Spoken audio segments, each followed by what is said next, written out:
How to fix Bluetooth could not connect error in Windows 10 and Windows 11. Hello everybody and welcome back to our channel. So let's get started without any further ado.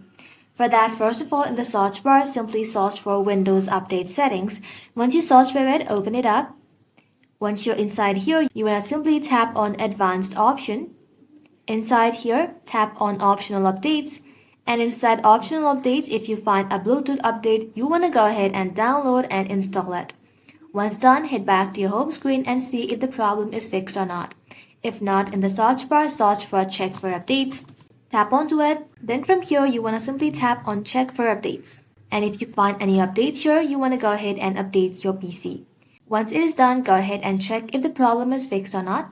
If not, right-click on the Start icon, tap on Device Manager. Inside your Device Manager, you'll find Bluetooth, expand it.